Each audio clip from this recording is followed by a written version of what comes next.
to Tucker Carlson today. The crazy thing about the topic of UFOs is how, when you get into it, how really non-crazy a lot of the people who know a lot about the topic turn out to be. They're kind of the opposite of what you imagine. They're not fervid conspiracy nuts. A lot of them are just scientists. Garry Nolan is definitely at the top of that list. He's a Stanford professor, Stanford PhD. He's an immunologist. And he has, over the last decade or two, spent a lot of time studying the harmful effects that apparent encounters with UFOs have on the human brain. This is a field of study, and he is at the very top of it. Dr. Garry Nolan joins us in studio. Professor, thanks so much for coming on. Thank you so much. I was just reading your again, to restate the same point once more, it's just remarkable once you get into this topic. I don't know if mainstream is the word, but it's not fringe at all. So just to kind of to accentuate that point, explain your background for our viewers, if you would. So my main job, my day job at Stanford for the last 30 years has been the development of technologies to look at cancer and blood. And so we've spun a number of companies and sold a number of companies that we started out of my lab. Two of them are actually on NASDAQ. And the idea has always been that if money is coming in from the NIH, we should give back to the public. And so in the process of developing some of these, we developed an instrument called CyTOF, which is really all about studying blood cells at a deeper level than anybody's been able to do before. And so it was circa 2011 or so when some people from the CIA and an aerospace company came to me to ask me for their help on the analysis of some individuals who had encountered some anomalous objects, they said. And I mean, they came to my office unannounced and then started laying out pictures and data on the table in front of me. And I honestly thought it was a joke. I thought it was. Wait, so you're a Stanford professor, an immunologist doing medical research and building companies, and all of a sudden one day the CIA shows up at your office? Because they had asked around and said, okay, we have these people who've been injured. And one of the things that they wanted to do in a complete medical workup of these individuals was to look at the blood. It's a natural thing to do. If you're looking for an inflammation, the blood is one of the places you might look to get a sort of a more complete list of everything that's going on in the body. And so that's when somebody said, well, if you want to do this, do it properly, you got to go talk to this guy Nolan at Stanford, because he has the world's best instrument that he's developed for doing it. And that's what started it. So what was your view of UFOs, UAPs at the time? You know, I was kind of a science fiction fan, and I was interested in it as any mainstream individual might have been. But it wasn't something that I had any kind of focus on in my life. So you had no deep knowledge of the topic? No deep knowledge. Were you surprised that a U.S. government agency was doing this kind of work? I mean, presumably the question was settled for them. They didn't wonder if UFOs were real. They knew at that point, right? Right. No, of course. I mean, like I said, at first I thought it was a joke. I mean, I really thought that somebody was about to put me on candid camera and make a joke of it. But as they started showing me the data, and they were deadly serious, I mean, I tried to lure them into making a joke about it. They were deadly serious about it, because they had basically said at that point, people have died. And then they showed me some brain images of individuals who had been damaged, and internal scarring you can see through MRIs. And, you know, it's data. It's unmistakable. You have to say, okay, well, what did that? I can conjecture or hypothesize about, you know, is it the Russians? Is it UFOs or whatever? But the fact is, there is data that says something is happening, and so we need to study it. And that's what a scientist should do. So, of course. Oh, absolutely. But so for some context, who were these people who had been injured or killed? Oh, they were military personnel, people, intelligence agents on the ground, a pilot, a few pilots actually, who had gotten close enough, and they had some sort of effects. Gotten close enough to some sort of unknown aircraft. Object, some sort of object. One of them on the ground as well, walked right up to it and touched it. And actually his case is pretty famous, and even Senator McCain was able to come in and help this individual, because the Army was denying him, was it the Army or the Air Force, was denying him medical benefits. And so eventually it reached the office of Senator McCain, and he stepped in and forced the Veterans Affairs to do He walked up and touched it? Can you back up and just tell what was the story there? That was the so-called Rendlesham Forest case in England, where objects were seen over the bunkers where the nuclear weapons were stored. And things were seen in the 70s. In the 70s or so, yeah. There's quite a few documentaries on it. So, but the individuals who were actually there, I know one of them quite well, and he was the person who was basically denied benefits. And his medical records were classified for quite a while. They wouldn't let anything out about him. Why? So he touched this object. Yeah. Did he describe the object? Yeah, he described the object as basically about 4 or 5 feet across with strange writing on it. I don't know. I mean, it's a long time story. It's not something that I don't try too much to get into the stories and to the ancient literature because there's so many arguments and mis and disinformation about it. I'm more interested in let's collect new data and study it, right? Let's collate the data in a way and try to convince other scientists that the data is real, not that a conclusion is real. So right. I try to stay away from that because there's plenty of arguments and historians who want to do that. So you stay right in your lane. I stay in my lane because that's what I'm good at. Yes. So good call. Just stay away from it. Because so this man specifically, military personnel who touched this object in the woods near a nuclear bunker in Great Britain, what happened to him? He had all kinds of, he had nauseous, he had long-term consequences to his heart. Now, whether any of this was directly caused by the object or not is open to debate.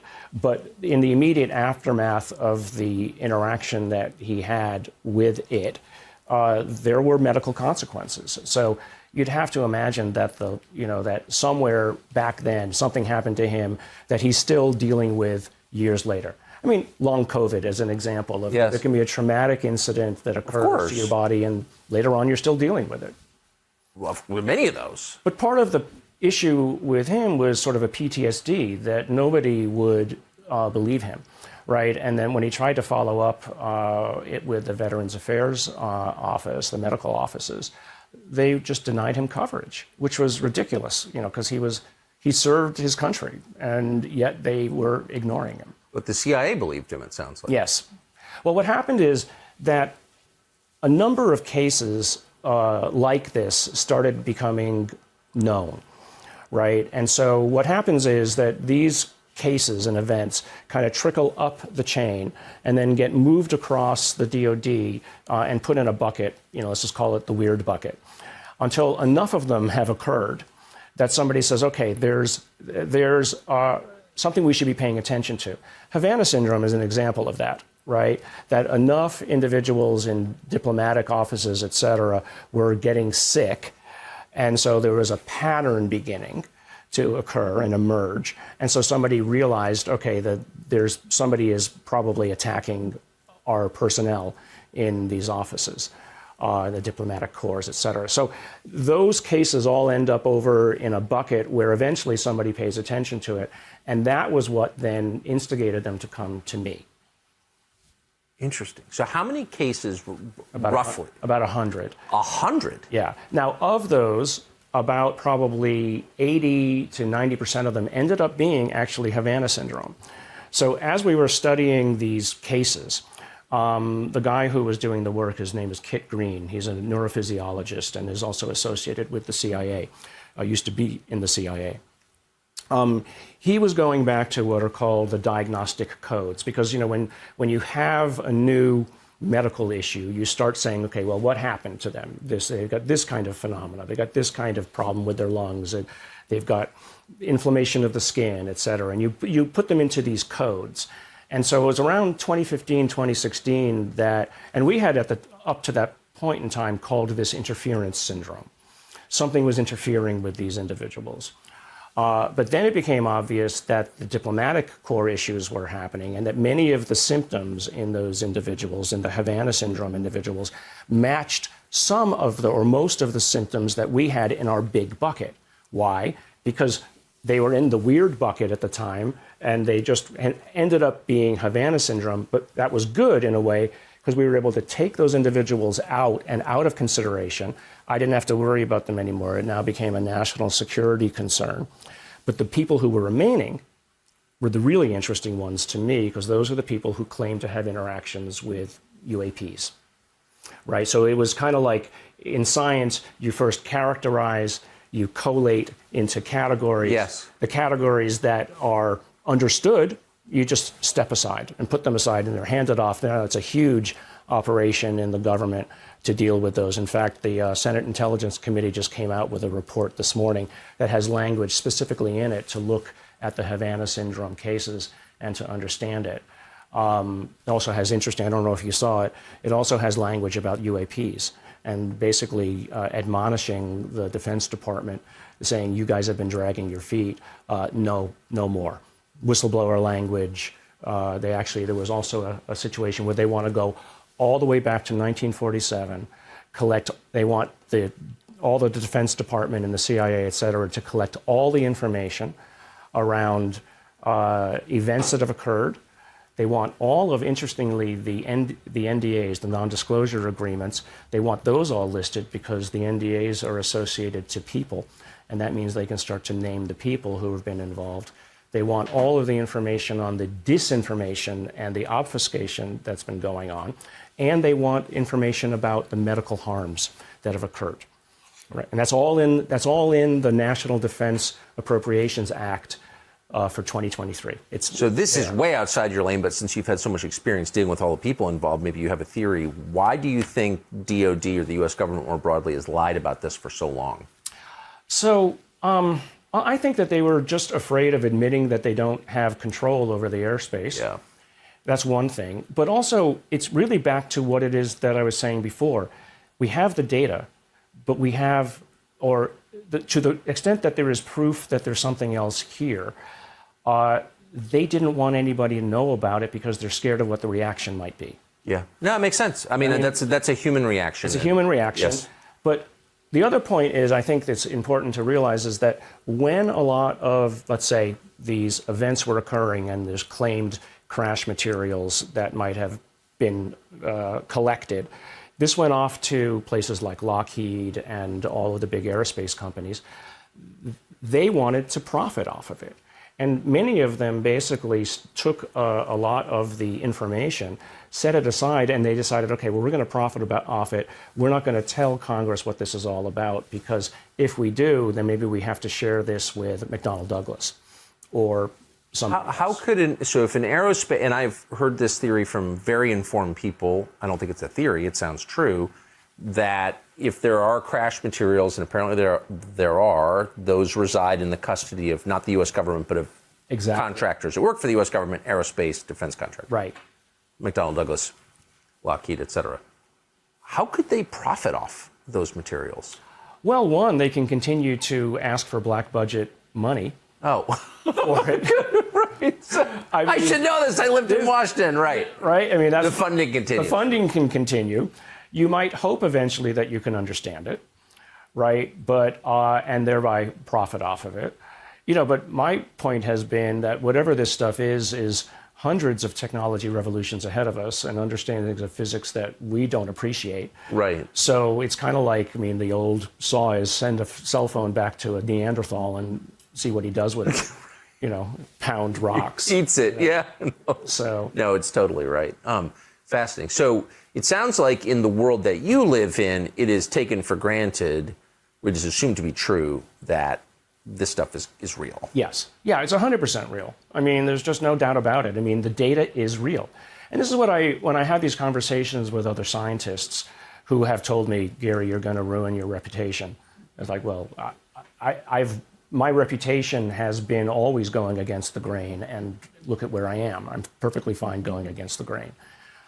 This is real, and we need to pay attention to it, and it's just unscientific to not study it. Yes, amen. Right? It's just wrong. And if you're going to be that way, you're a priest, you're not a scientist. Amen. Thank you for saying that. I feel that way about a lot of things that touch science, but this is definitely one of them. why would the aerospace company that you have not named, I've noticed, why would they be interested in finding, along with the CIA, the answers to these questions? Technology. I mean, you've seen the reports on how these things move. 0 to 5,000 miles an hour, instantaneous acceleration and deceleration, transmedium travel. Yeah. Meaning from air to water. Air to water, yeah. We can't do any of that. We just can't. And moreover, we don't know how it's done. We don't know how it's done. And so that means that there's a level of physics that can be appreciated and maybe taken advantage of. I mean, hundreds, thousands of years ago, we looked at birds and we saw they could fly, and we said, we want to fly. So now we see this happening, and now we realize that our physics doesn't answer how that moves, so we need new physics. And so that, to me, is the most important aspect of this. But if we go back to like where my career came from, I always look at data and say, what can I do with this and make something out of it to give back? What technology can I create that can be used by everybody? So similarly, I look at these materials, and I do have some public materials, and I say, if I can understand these at the atomic level and understand how these things are put together, I might not understand how anti-gravity works, but I can now bring in scientists who might be experts in the kinds of atoms that are there and say, tell me what this might have been used for, because this is where it came from. But I mean, all of it was sort of like alighting around the central question, which is like, who made these? Who are these people, these things? What is this force? Yeah. Not human. I don't know. I mean, and that's why it's so hard for me not to say what I think it really is, because if I do say it is absolutely this, people will start to question. Of course, because you can't know, right? Right. But I think the better way to do it is to convince people that the data is real. Wait, let's move back just one sentence. Yeah. So without putting your professional credibility, reputation on the line, et cetera, you're around people who study this stuff for a living, who are the most knowledgeable people on this topic in the world. Yes. What is their general sense of what this might be? That this is not from Earth. Right. That it's not from Earth, that this is these are aliens, essentially. And, until I see a piece of technology that does something I don't understand, or until I see an alien body, I'm going to also remain skeptical. Of course, as you should. But it doesn't mean I won't study it.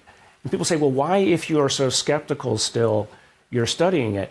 Because it's the most important thing that could have ever Of course, but that's why we cover it on the show. Not because I have no special knowledge. I know nothing, really. But why could by definition, it's the most important. So is the general belief that these objects, whatever this is coming from outside our atmosphere, or that it's coming from beneath the oceans? Both, I think. I mean, whatever it is, it's clearly been here for a long time. And it doesn't necessarily care so much about us, but in terms of, if it wanted to wipe us out, it could. Clearly, obviously. All you got to do is go out to the asteroid belt and push a big rock our way, and that's the end of us. We're the next dinosaur problem. So the next question is, well, if they've been here all along, before we were even civilized, well, whose planet is this really? And do you think that there is evidence that this is an ongoing thing? Yeah. I mean, so I don't know if you know the astronomer and venture capitalist Jacques Vallée. You probably heard his. Of course, yes. And so he's actually a good friend. He's written books about the matter, showing that if you go back into the historical records, things written by the scientists and philosophers and mayors and kings of the day, it's in the record. This object was seen, it looked like a wheel, or it looked like a shield, and it showed up over our battles, and, et cetera, et cetera. So you can go back and recontext the observations and say, well, if somebody wrote that today, I'd call it a UFO or a UAP, right? Of course. So it's been here. I think really, one thing you have to ask is, well, why do they show up? And maybe it's just, and why don't they land? That's a question I often get asked is, well, why would you? I mean, do you try to establish diplomatic relations with the ants in your garden when you move into a new house? Right. No, you do what you want, and you dig up the yard, and you do as you please. You try not to interfere with them. if there's a nest of birds, you're not going to interfere. You're going to try not to bother them. So, because you've got your own business going on, you're doing your own thing. So, what that thing is, I don't know. There does seem to be some connection between nuclear power, nuclear weapons, nuclear fission itself, and these objects. I mean, have you clearly noticed this? Yes. Well, I think if you ask yourself the question, how could we negatively interact with them, right? I mean, there's probably little that even they could do if we blew up a nuclear bomb around them. So to the extent that we have reached a level of technological capability where we can be a problem to them, nuclear weapons are one of them, right? I mean, but look as far as where we're going to be 1,000 years from now. We're starting to move out into, like with Elon Musk, into Mars. Maybe someday we'll be able to travel to other solar systems even by conventional means. So if you are an emerging species in this area of the galaxy and there are elders running around, maybe they want to pay attention to the monkeys who, are usually throwing mud up against each other on the walls and stuff. No, it's a completely... Does this bother you at all? No. I think it's exciting. I mean, why would it bother me? I mean, because I don't think that they're here necessarily to harm us. And if they want to, they can, so nothing I have any control over. So, is there any evidence of the 100 cases that you've looked at that any of those human beings were harmed on purpose? No. I think it's just as bad. If you happen to walk across an airfield and get in the way of the exhaust plume of a jet engine, you're going to get harmed. Before I ask you to describe what those harms are, because you've seen strong patterns, right, in the harms. There are innumerable first-person accounts of people who claim they have been taken into some craft and experimented upon. Right. Have you come across those, and how do you assess them? I come across those, but I, have a hard time. It's like what I was saying before. It's an encounter, it's an experience, but whether those experiences are real or whether or not they're imposed on these individuals as sort of an altered reality memory, I don't know. I mean, here's an example. There's a great case. It's in France. This family, this is just within the last few years, driving down the highway, a mother and two children in the back. They have an open-top car during the day, a crowded highway. They see over their head through the window a craft. I mean, it's just obvious, and then she's looking around. The mother's looking around and noticing that nobody else seems to see this. Okay, so the kids in the back have a camera, a phone, take a picture. When they get home, they take a look at the picture. There's not a craft, but there's an object, a small sort of star-shaped object about 30 or 40 feet over their car. So let's say that's the object, but it projected an image of something else. And yet, that's all they saw. So, what happened? It's sort of like it was a projected 3D image of something, but it was only seen by them.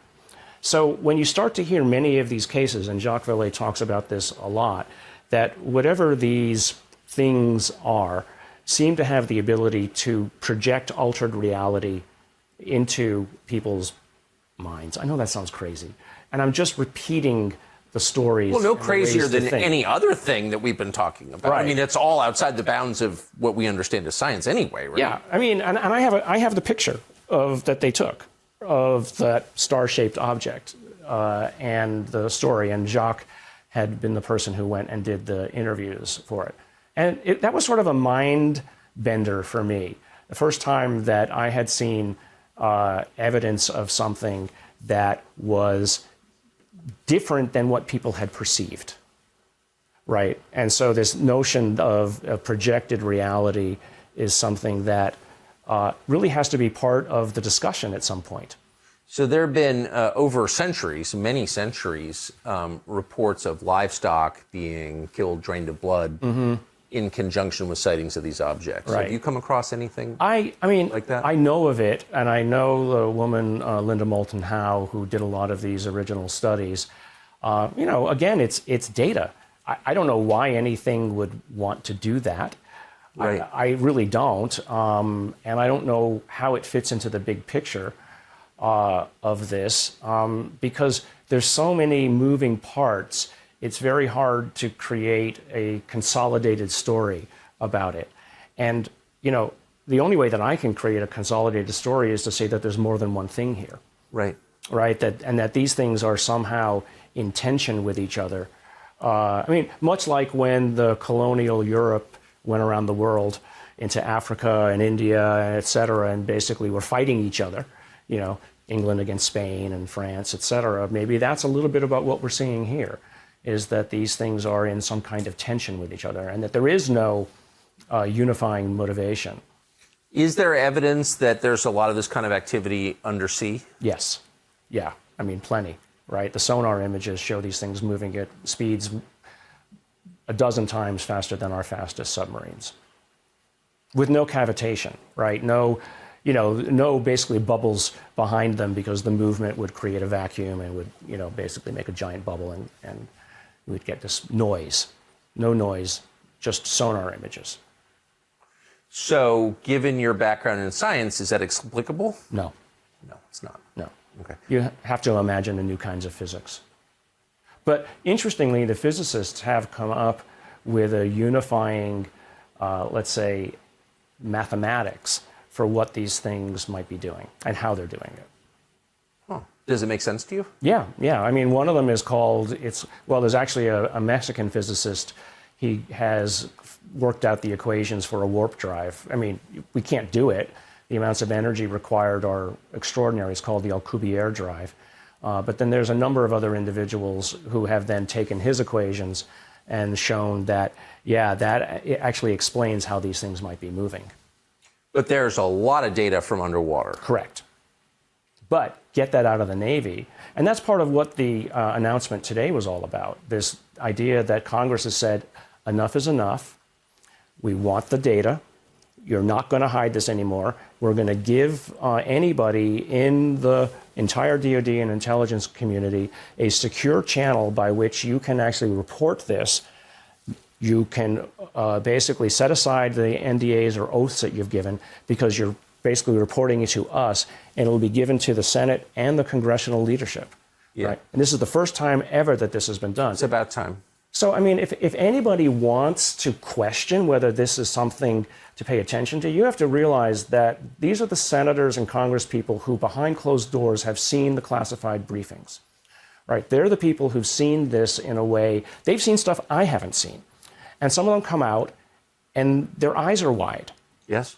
About this. Garry Reed of Nevada was and, constantly talking about it. Yeah. And I actually I briefed Congressman Gallagher about this issue before he did the congressional hearings on it about the Wilson Davis memo.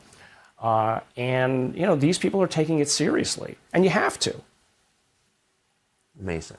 So tell us about the injuries. So again, you've seen 100 cases. What kinds of injuries do people sustain? I think the most dramatic are because we have MRIs, the things that you see within the body. And so what we had done was, in looking at some of these MRIs, we had noticed damage in the brain, white matter disease, it's called. If you know anybody, for instance, who's had multiple sclerosis, and you look at an image of their brain, you'll see these white matter objects. Oh yeah, you can see it there. Those white tracts there are just damage to the brain, right? Those are dead areas of the brain. And so if you have that dead area of the brain, whatever that function might have been is now gone, right? So memory, movement, et cetera, can all be affected. Now, the brain can luckily rewire some things. And so depending upon the extent of the damage, you can maybe get over it. But the ones that you just saw on that image before on the right, those are serious. And that was what essentially convinced me. But what I asked for of these people, I said, look, I'm not just going to believe you because you showed me images of these people. I want to meet the people. And so I was taken to meet the people and interview them. And I took their blood for later analysis. So, it was seeing is believing, and validation and verification. I did as much as I reasonably can. Now, they could be lying to me. I don't know, but I doubt it because I saw some of the sort of the consequences of their injuries, that you could sort of see how they were acting, et cetera. And did they describe the encounters that they had? Yeah, they did. And I shouldn't talk about some of them because some of those people's names have kind of become, public. And so sort of HIPAA rules really of course. prevent me But so without identifying them, yeah. What kinds of encounters did they have? Objects on the ground that were, glowing or, moving too fast, or they were there and they got too close to it and then it just disappeared. And then afterwards they get these radiation burns. Very often, some of them have been basically on the skin. You see this sclerosis of the skin, reddening, inflammation of the skin. Like a Nagasaki. So some sort of electromagnetic radiation, we imagine, but then it goes deep enough into some of their bodies. If they got too close, that would cause lasting scarring within the body, which is not something you ever want to have. And then the brain injuries. And the brain injuries were interesting because one of the things that we noticed in these individuals, and this is sort of a side study which I'm working on with a group at Harvard, is we noticed that an area of the brain, the caudate putamen, in many of these individuals was overdeveloped. And that's a whole other story, but basically we figured out that this is an area where intuition happens, and a lot of these individuals who we had were, it's called them high functioning. You don't get to be a pilot of a expensive craft without being reasonably smart and having intuition. And so just a side benefit of studying this allowed us to come up with a medical understanding of where cognition is happening in the brain, and we're following up with that in a mainstream science way with a neurophysiology group at Harvard. And we've validated the original findings. But that was it's sort of an example of, because we paid attention to anomalous data, we found an anomaly that really had nothing to do with the injury in the first place, but it told us something about what makes people intuitive and smart. And that is going off in a mainstream direction. That's cool. Yeah. So was there consistency in symptoms? Yes. Yeah. I mean, what were some of the symptoms? Inflammation, nausea are the two most. I mean, if I irradiate you with a whole body irradiation, you're going to get sick, you're going to throw up, you're going to, depending upon which organ system was, let's say, most impacted directly, you're going to basically have problems with that. But the commonalities were the skin issues and then some internal issues with the brain. I mean, when you see brain damage, that's when people start paying attention. It's hard to localize brain damage or damage in the rest of the body, and associate it with. Did you see consistent cognitive symptoms? No. Okay. No, again, it's like in that image, depending upon where in the brain it happens, where the damage happened to be caused, that function associated with that part of the brain would be hurt. Yeah, right? Like scary. Arms not being able to move, right. Or walking, cognition. Memory loss. Yeah. Yeah. I don't remember ever reading about any of the survivors of Nagasaki or Hiroshima suffering cognitive problems, brain damage. I would bet that there was. Okay, so so in other words, who was collecting data back then? Well, that's such a great point. Oh, right, that's exactly right. John Hersey. What the injuries you saw are not inconsistent with exposure to nuclear material. Correct. Yeah, and so what that tells us is, I mean, at the very least, what I would say is that let's say in the next round of UAP directives from Congress or from the Army or the Air Force is stay away. Stay away. If you see a glowing craft on the ground, right? Don't I mean, approach. it seems obvious, but I mean, some of the people who I know were so intrigued by what they were seeing, they felt that they had to walk up and touch it because it couldn't possibly be real.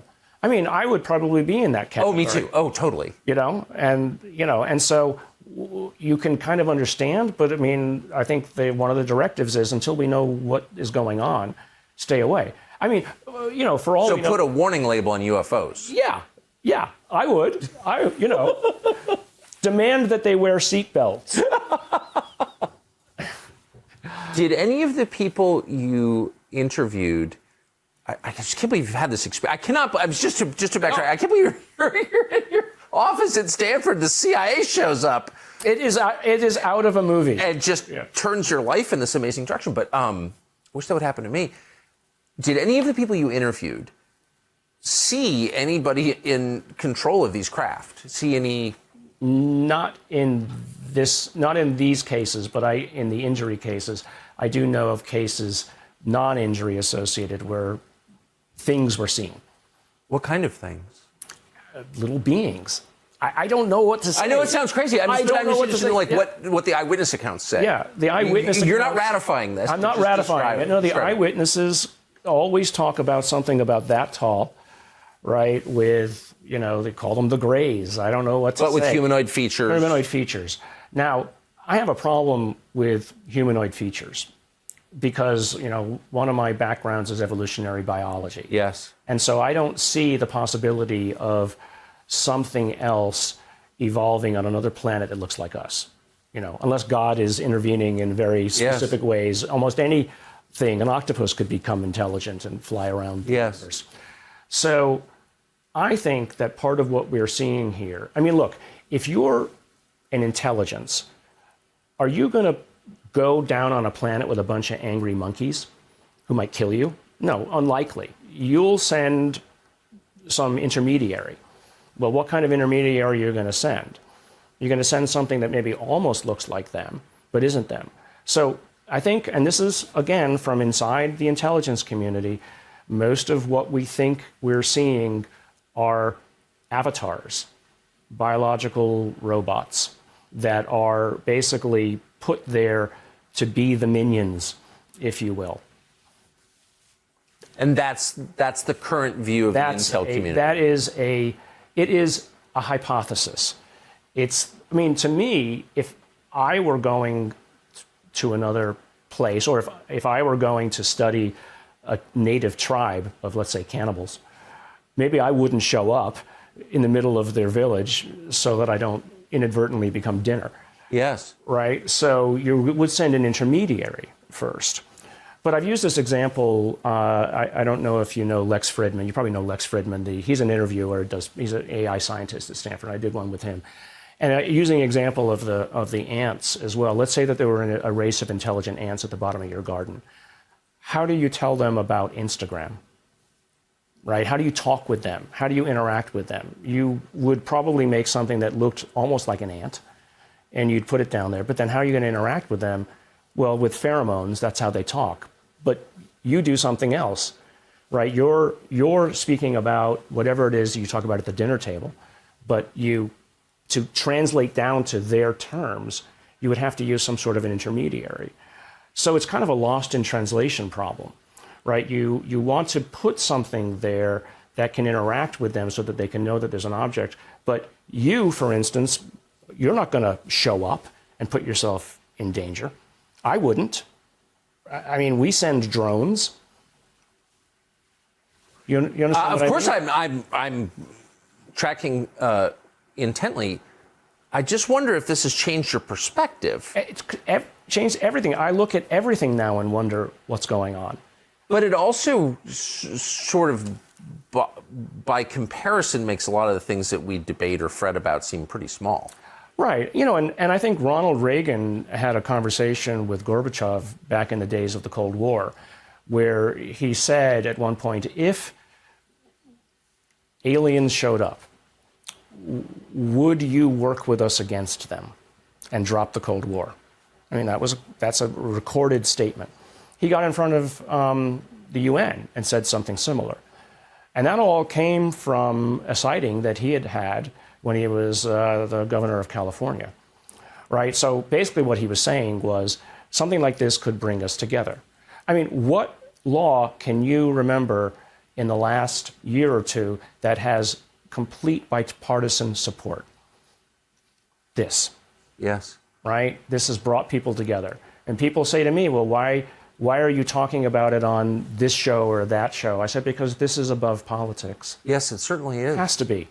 And if we can't talk about this in a non-political way, then why are we bothering with anything? We might as well just silo ourselves and build walls around everybody. That's how I think about it. I couldn't agree with you more. And it's also inherently fascinating, but it raises a lot of questions, a lot of theological questions also, right. I would say. Yeah. Well, the Vatican is deeply involved yes. in trying to understand this as well. And the Vatican has already come out and said, if there are aliens, they can also be children of God. Yes. Right? There's no reason they can't be. There's no reason we can't treat them as, as humans, if you will, even though they might not be. Right? That we need to treat them as equals, because why not? They have no problem with it. And this is more, especially if you speak more with the Jesuits, right? The Jesuits are a little bit more amenable to this kind of thing, but the Vatican has come right out and said it. Well, they have their own observatory, I believe. Yeah, the Vatican Observatory and the Vatican Astronomer has come out and said positive things. And they've been on this for a long time. Yeah. And, there are rumors of stuff that's deep in the Vatican Library that a good friend of mine, who you might want to eventually have on a show like this, is Diana Pasulka at the University of North Carolina. She's a comparative religion professor. Fascinating work. When you start asking the question, how will the admission of that we are not at the top of the food chain anymore change all the religions, right? Because one of the first questions that somebody's going to ask is, okay, well, if they do show up and want to talk with us, who is their God? How do they see? Great question. And then every other religion will be looking for anything like this says for a mirror of what they believe in. And it would just start a whole new series of arguments. So that is yet another thing, or another reason why the government might feel a little, hesitancy about bringing this kind of information forward. Oh, it's inherently destabilizing. Yeah. Yeah. Sure, because if the U.S. military is not the most powerful force in the universe, then it kind of... Then we're, yeah. Yeah. Then, resets your expectations. Then the populace might revolt. So how were you treated at Stanford? I think 5-6 years ago, there was a fair amount of giggling about it. But luckily I have...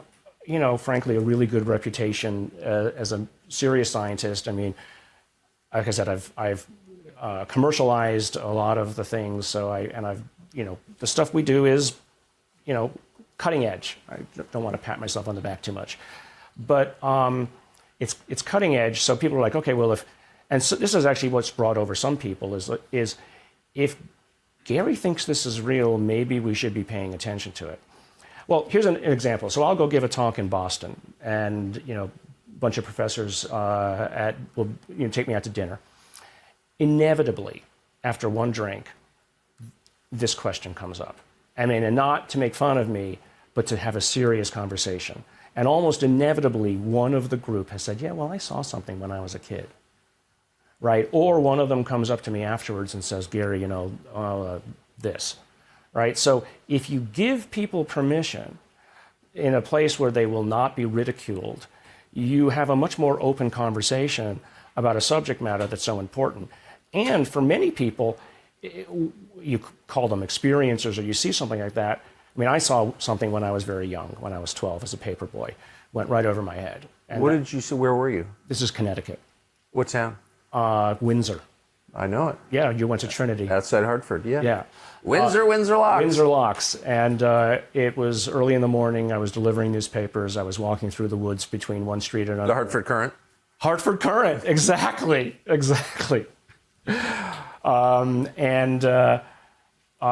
Going from one street to another through the woods, and I saw the lights. It was like March. The tree branches and my shadow in front of me, and then the shadow started moving, and I looked up, and this object went, right at the level of the top of the trees, went right over my head, with lights shining down. I could kind of see the outline of something round. How big no was it? sign, probably 30, 40 feet across. Wow. And it was unmistakable. I wasn't dreaming, I wasn't asleep, etc. But I didn't call it a UFO. I didn't know what it was. I just didn't know what it was. And it wasn't until a decade or so later when, you start seeing movies, Close Encounters of the Third Kind, that kind of stuff. I thought, is that what I saw? You look back retrospectively and say... But you never forgot it. I never forgot. No, it's one of those moments. And thank you. That was actually the point I was trying to get to. When you see something like that, you never forget it. It changes your life. I hate to call it, it's almost like a spiritual experience. This is what Diana Pasulka writes about, that professor I told you about. And not that I'm not Christian or I'm one thing or another. It changes your life in a way that it puts things in perspective. So when you hear other people's stories about this stuff, I feel inherently like I want to protect them. Yes. I want to help them not be attacked for something that they saw, because it's wrong, first of all, that they shouldn't be. Absolutely wrong. So I sort of feel like we need to give people that open space. I mean, some of them might be delusional. Perfectly fine. Some of them might, but a lot of them are not, as you said at the beginning of the show, that there's any of a number of people who are otherwise credible, who are absolutely dead focused on this now.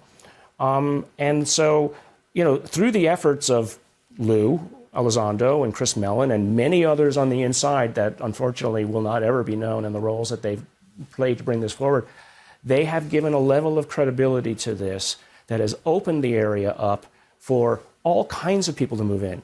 I mean, the National Association of Aerospace Engineers now has a committee on this.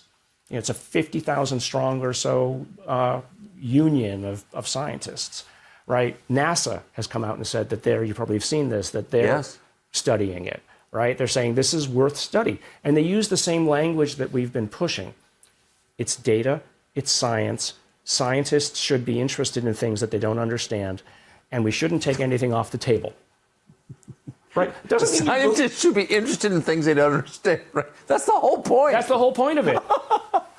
So that leads to the bigger and very obvious question, which is, how can we have a society in which many people have firsthand experience of these things, in which mountains of data exist proving that there's something there that we don't understand, and yet there's still this social sanction levied against anyone who mentions it? Like, what is that? Well, I mean, it was directed misinformation and disinformation.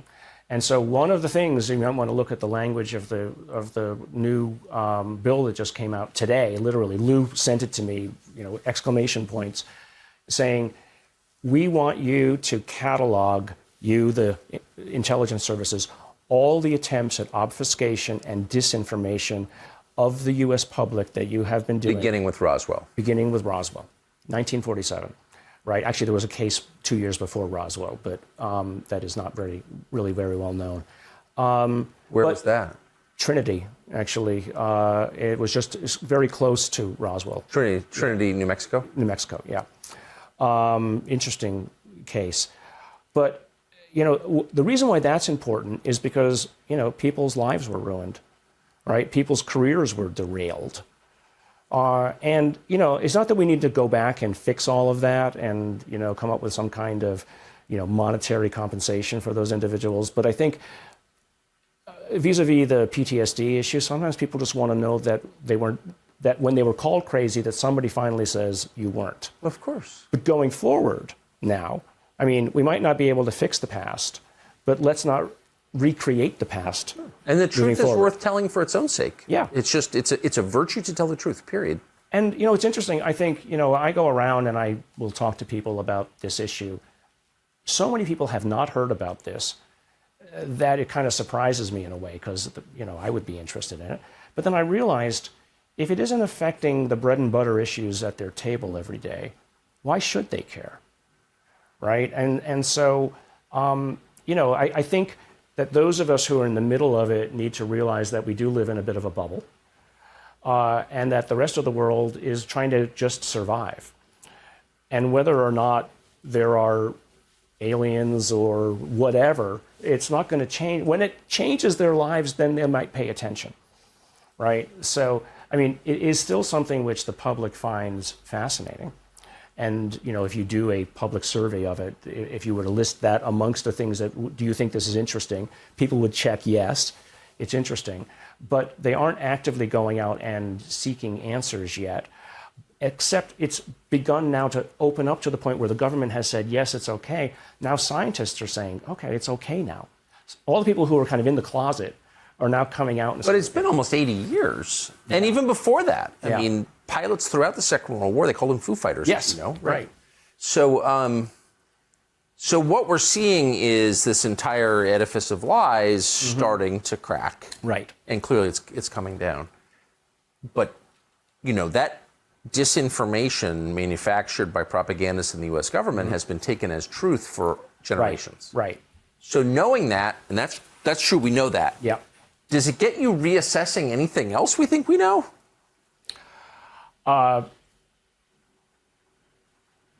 Yes, in some way. I mean, but if they lied about that, what else do they lie about? I'm not so sure I want to say it here. Okay, that's it. I totally get it. Yeah. But the answer yes is enough. So it has. Yes. I think that the nature of our reality is yet to be fully understood.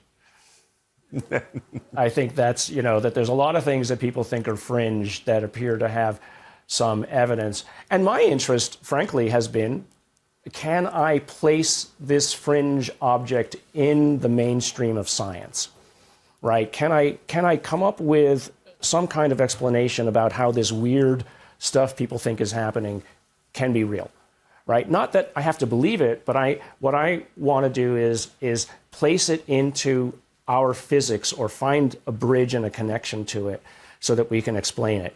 Now, what's good about all of these things is that money now is starting to appear, right? I mean, New Jersey actually now put out a postdoctoral fellowship for people to study UAPs, the state of New Jersey, right? I mean, I'm involved with, you know, trying to set up resources to be able to fund researchers for this kind of stuff. Because, you know, scientists inherently will follow the money.